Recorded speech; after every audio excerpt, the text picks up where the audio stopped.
आपका स्वागत करता हूँ एक नए वीडियो में। बहुत ही इम्पोर्टेंट क्वेश्चन है, आने वाली परीक्षाओं में पूछे जाते हैं। तो पहला क्वेश्चन आइए देखते हैं। निम्न में से किन्हें कार्मिक और प्रशिक्षण विभाग द्वारा नियंत्रित या पर्यवेक्षित नहीं किया जाता है? पी. कर्मचारी चयन आयोग, क्यू. केंद्रीय सतर्कता आयोग, आर. केंद्रीय जांच ब्यूरो आयोग। इसका सही उत्तर क्या हो जाएगा? ए. पी क्यू आर में से कोई भी नहीं, बी. केवल P, C. P Q, D. Q और आर। इसका उत्तर क्या हो जाएगा? इसका हो जाएगा option number A, P Q R में से कोई नहीं। इसके बारे में जानते हैं।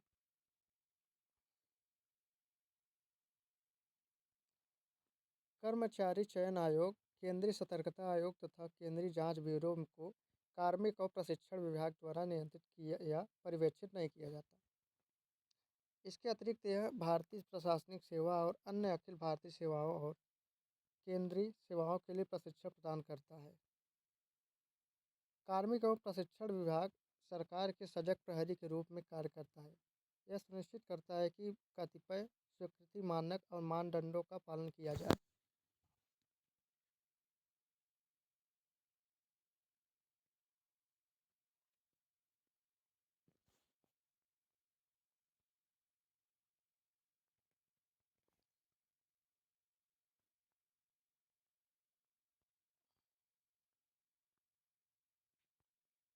भारत सरकार में शीर्षस्थ कार्यकारी अधिकारी और सबसे वरिष्ठ लोक सेवक हैं।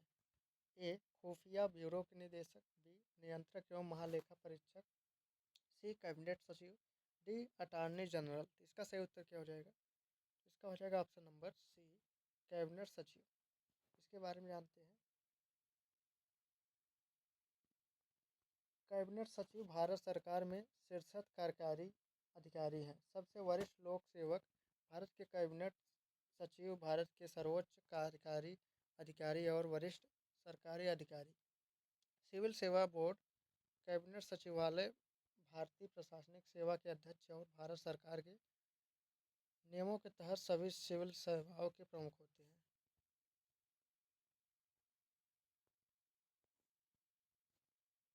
निम्नलिखित को उच्चतम से निम्नतम पद के क्रमिक रूप में लगाएं। ए. कैबिनेट सचिव, बी. कलेक्टर,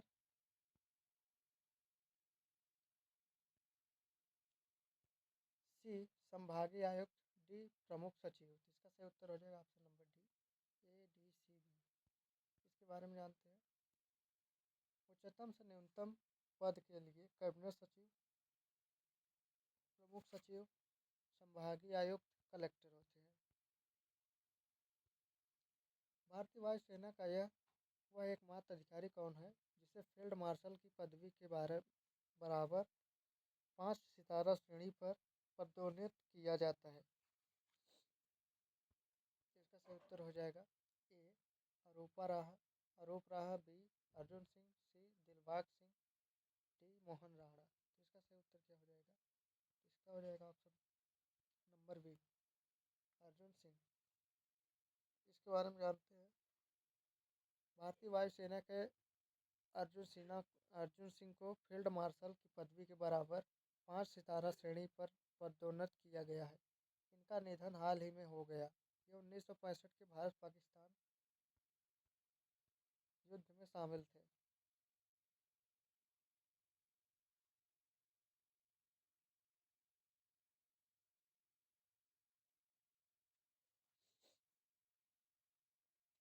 निम्नलिखित को शीर्ष से तल तक उनके पदानुक्रम के अनुसार लिखें। ए. पुलिस अधीक्षक, बी.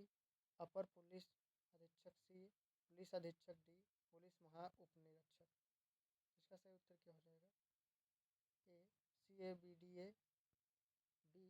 DCAB, C. DACB और डी. DCBA। तो इसका सही उत्तर क्या हो जाएगा? तो इसका हो जाएगा ऑप्शन नंबर डी, ये हो जाएगा। शीर्ष से तल क्रम इस प्रकार है। पुलिस उप महानिरीक्षक, पुलिस अधीक्षक, अपर पुलिस अधीक्षक, पुलिस उप अधीक्षक। केंद्रीय जांच ब्यूरो सीबीआई की जांच से संबंधित न्यायिक शक्तियां में निहित है जो अधिकार और कर्तव्य प्रदान करती है। ए भारत प्रतिरक्षा अधिनियम 1915। बी नागरिक प्रतिरक्षा अधिनियम 1968। सी गैर कानूनी गतिविधियां रोकथाम संशोधन अधिनियम 2011। इसका सही उत्तर क्या हो जाएगा?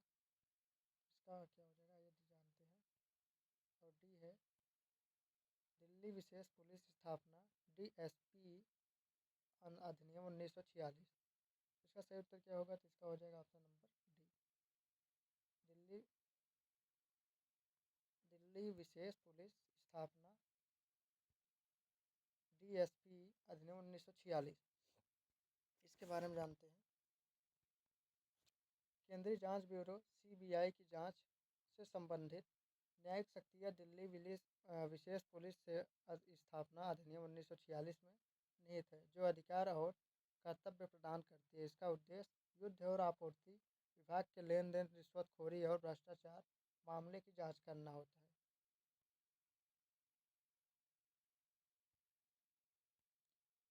भारतीय प्रशासनिक सेवा के परिवीक्षाधीन अधिकारियों का प्रशिक्षण कहाँ होता है? ए ए भारतीय लोक प्रशासन संस्थान नई दिल्ली। बी नरोन्हा प्रशासन एवं प्रबंधकी अकादमी मध्य प्रदेश। सी भारतीय प्रशासनिक कर्मचारी महाविद्यालय हैदराबाद। डी लाल बहादुर शास्त्री राष्ट्रीय प्रशासन अकादमी मसूरी। इसका सही उत्तर हो जाएगा option number D Lal Bahadur Shastri राष्ट्रीय प्रशासन अकादमी मसूरी। इसके बारे में जानते हैं।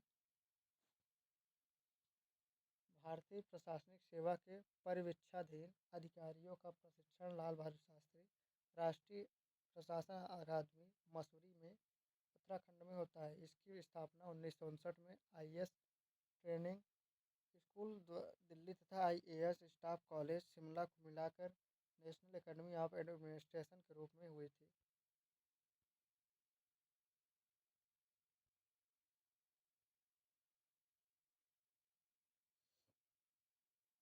इनमें से कौन सा केंद्रीय जांच ब्यूरो सीबीआई के बारे में सही नहीं है? ए यह केंद्रीय सरकार की प्रमुख जांच एजेंसी है। बी इसमें तीन विभाग है भ्रष्टाचार विरोधी विभाग, विशेष अपराध विभाग और आर्थिक अपराध विभाग।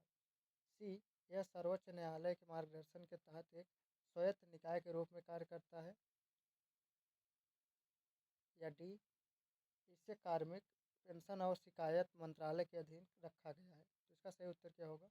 इसका हो जाएगा ऑप्शन नंबर सी यह सर्वोच्च न्यायालय के मार्गदर्शन के तहत एक स्वायत्त निकाय के रूप में कार्य करता है। इसके बारे में जानते हैं।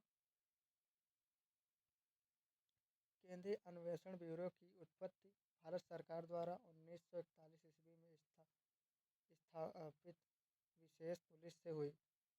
इसका मुख्यालय नई दिल्ली भारत में है। अतः केंद्रीय जांच ब्यूरो सर्वोच्च न्यायालय के मार्गदर्शन के तहत एक स्वायत्त निकाय के रूप में कार्य नहीं करता। केंद्रीय अन्वेषण ब्यूरो सीबीआई भारत सरकार की प्रमुख जांच एजेंसी है। यह आपराधिक एवं राष्ट्रीय सुरक्षा से जुड़े हुए भिन्न भिन्न प्रकार के मामलों की जांच करने के लिए लगाई जाती है। यह कार्मिक एवं प्रशिक्षण विभाग के अधीन कार्य करती है। इसके अधिकारी एवं कार्य दिल्ली विशेष पुलिस संस्थापन अधिनियम द्वारा होता है। 1946 से परिभाषित है। भारत के लिए सीबीआई के इंटरपोल की आधिकारिक इकाई है। वर्तमान में सीबीआई के निदेशक ऋषि कुमार शुक्ला है।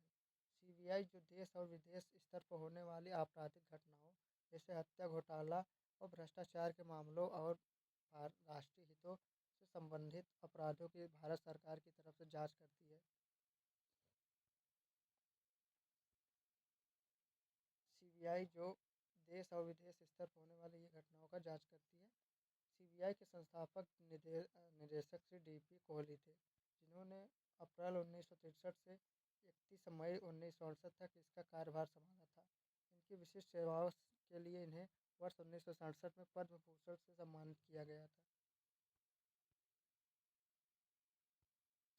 भारत की अग्रणी तहकीकात संबंधी पुलिस संस्था कौन सी है? ए अपराध जांच विभाग सीआईडी, बी अनुसंधान और विश्लेषण स्कंधरा, सी केंद्रीय जांच ब्यूरो सीबीआई, डी केंद्रीय सतर्कता आयोग सीवीसी। तो इसका सही उत्तर क्या हो जाएगा? इसका हो जाएगा ऑप्शन नंबर सी केंद्रीय जांच ब्यूरो सीबीआई। उपरोक्त संख्या प्रश्न के ऊपर से समझ आ जाएगा। केंद्रीय जांच ब्यूरो सीबीआई के संस्थापक निदेशक कौन थे? A Karamchand Jain, B Khan Bahadur Qurban Ali Khan, C DP Kohli, D MC Mehta. तो इसके सही उत्तर क्या हो जाएंगे? तो इसका हो जाएगा option number C DP Kohli. निम्न में से कौन सा विकल्प केंद्रीय सतर्कता आयोग सेंट्रल विजिलेंस कमीशन सीवीसी के बारे में सच नहीं है? तो इसका आइए देखते हैं। सीवीसी केंद्रीय और राज्य स्तर पर सरकारी अधिकारियों के खिलाफ शिकायतों की जांच कर सकता है। बी केंद्रीय सतर्कता आयोग उच्च स्तरीय सरकारी अधिकारियों के खिलाफ शिकायतों की जांच कर सकता है। सी है समूह ए से ऊपर की सभी अधिकारी संयुक्त सचिव के ऊपर इसके क्षेत्राधिकार में आते हैं। डी आरबीआई, नवाडा और एलआईसी जैसे संगठनों के वरिष्ठ अधिकारी इसके क्षेत्राधिकार में आते हैं। इसका सही उत्तर हो जाएगा ऑप्शन नंबर ए। भारत का केंद्रीय सतर्कता आयोग central vigilance commission CVC Bharat सरकार के विभिन्न विभागों के अधिकारी कर्मचारियों से संबंधित भ्रष्टाचार नियंत्रण की सर्वोच्च संस्था है। इस आयोग के गठन का सिफारिश संस्थान समिति 1962-64 द्वारा की गई थी। इसे भ्रष्टाचार रोकने से संबंधित सुझाव देने के लिए गठित किया गया था। यह सांविधिक दर्जा स्टैट्यूटरी स्टेटस प्राप्त एक बहुसदस्यीय संस्था है। केंद्रीय सतर्कता आयोग किसी भी कार्यकारी प्राधिकारी के नियंत्रण से मुक्त है तथा केंद्रीय सरकार के अंतर्गत सभी सतर्कता गतिविधियों की निगरानी करता है। यह केंद्रीय सरकारी संगठनों में विभिन्न प्राधिकारियों को उनके सतर्कता कार्यों की योजना बनाने में, निष्पादन करने और समीक्षा तथा सुधार करने में सलाह देता है। इससे पहले वे मध्य प्रदेश और उत्तर प्रदेश राज्यों में पुलिस प्रमुख थे।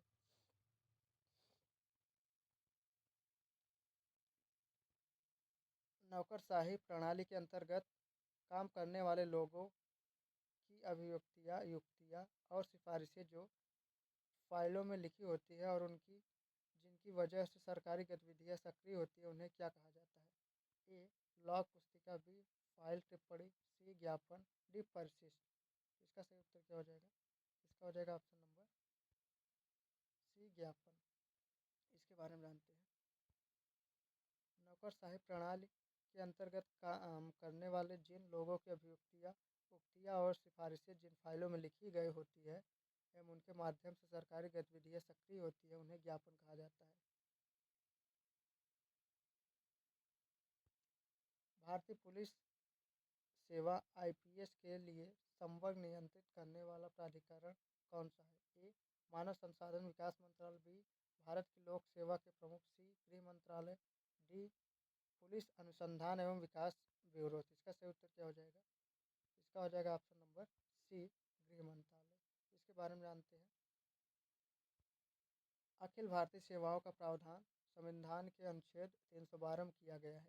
अखिल भारतीय सेवाओं का नियमन अखिल भारतीय सेवा अधिनियम 1951 के अनुसार होता है।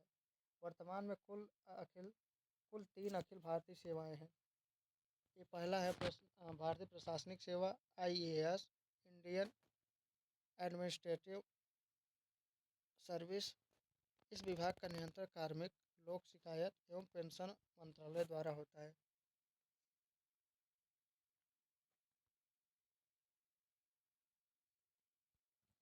दूसरा है भारतीय पुलिस सेवा आईपीएस, इंडियन पब्लिक सर्विस सी।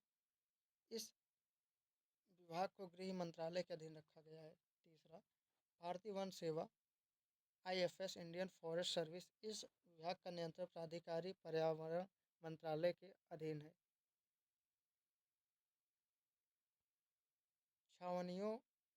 छावनियाँ वे क्षेत्र हैं जिनमें सैन्य एवं नागरिक आबादी दोनों शामिल है। छावनी बोर्ड के नियंत्रण के तहत भारत में नगर नागरिक प्रशासन निकायों में से एक है।